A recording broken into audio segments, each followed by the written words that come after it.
शांति जी महाराज, स्वामी श्री शंकरानंद सरस्वती जी महाराज, स्वामी श्री सत्यगिरी जी महाराज, स्वामी श्री मुरलीदास जी महाराज, स्वामी श्री राजेंद्र दास जी महाराज, स्वामी श्री दुर्गादास जी महाराज, स्वामी श्री जगतार मुनि जी महाराज, स्वामी श्री देवेंद्र गिरी जी महाराज और स्वामी श्री जितेंद्र नाथ जी महाराज, स्वामी सुदर्शनाचार्य जी महाराज, इन सभी पूज्य संतों के सानिध्य में मैं मंच पे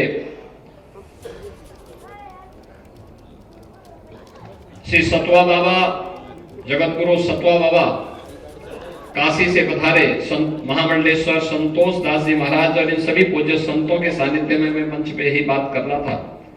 जोनाखाड़ा के आचार्य महामंडलेश्वर पूज्य स्वामी अवधेशानंद गिरी जी महाराज से कि जब पौष पूर्णिमा के दिन और मकर संक्रांति के दिन कोटि कोटि श्रद्धालु मां गंगा, मां यमुना और मां सरस्वती की इस पावन त्रिवेणी के संगम में डुबकी लगा करके अभिभूत हो रहे थे, जो पॉजिटिव कमेंट उनके द्वारा किए जा रहे थे, उसने पूरी दुनिया की आंखों को खोलने का काम किया। कुंभ क्या होता है? कुंभ का आध्यात्मिक और सांस्कृतिक महत्व क्या है?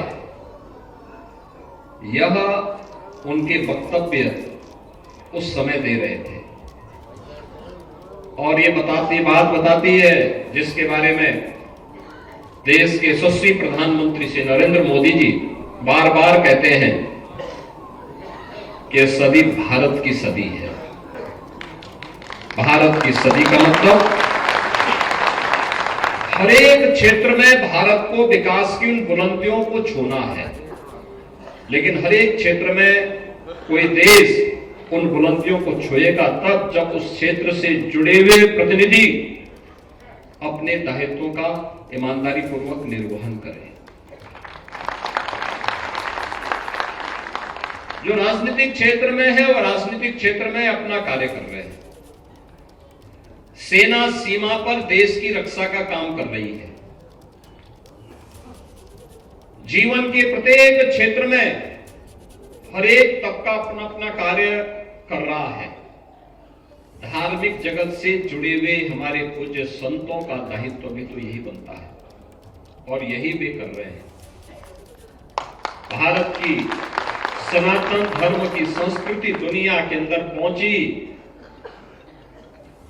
तलवार के बल पर नहीं,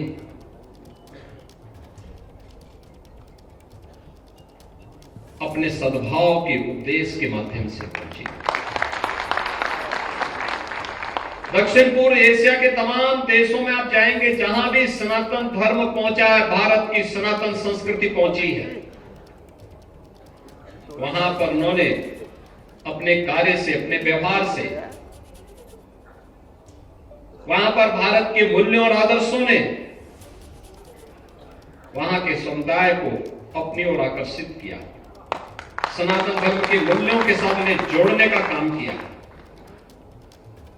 आज भी आप दुनिया के अंदर देख सकते हैं, दुनिया के तमाम ऐसे देश हैं जो अहिंदू होने के बावजूद भी जिन्होंने राम की, कृष्ण की या फिर बुद्ध की परंपरा को स्वीकार किया है और बड़े गौरव के साथ उस परंपरा के साथ जुड़ने में अपने आप को गौरवान्वित महसूस करते हैं। आप इंडोनेशिया में चले जाइए, उपासना विधि इस्लाम है, लेकिन कोई उनसे पूछेगा, किसी इंडोनेशिया वासी से कोई पूछेगा कि आपके पूर्वज कौन हैं, तो कहेंगे राम हमारे पूर्वज हैं।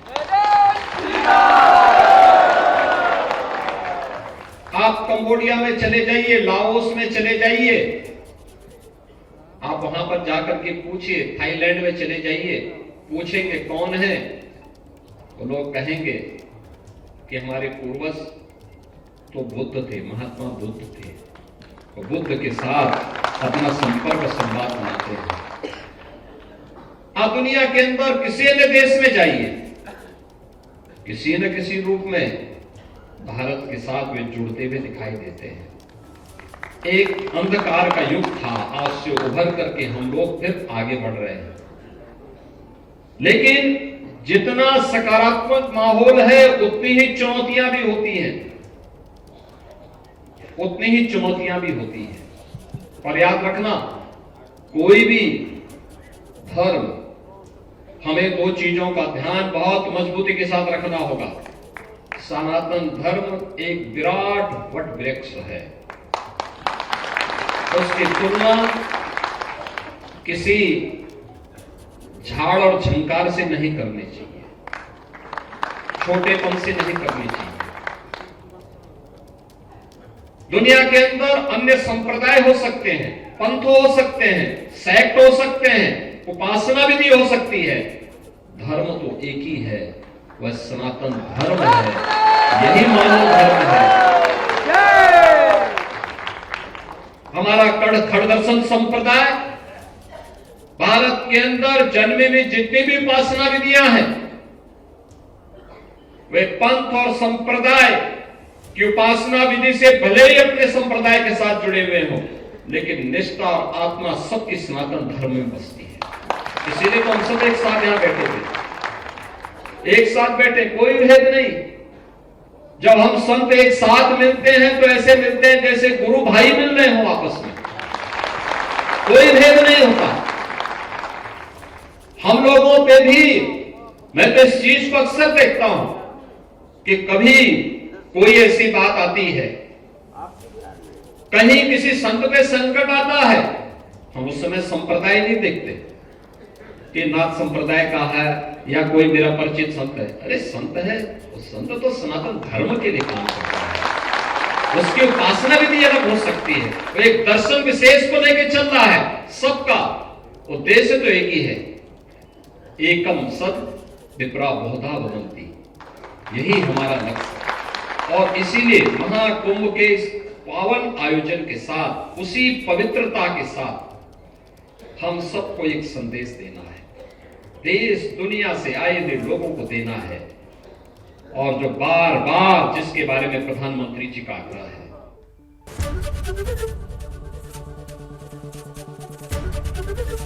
एबीपी गंगा, खबर आपकी, जुबान आपकी।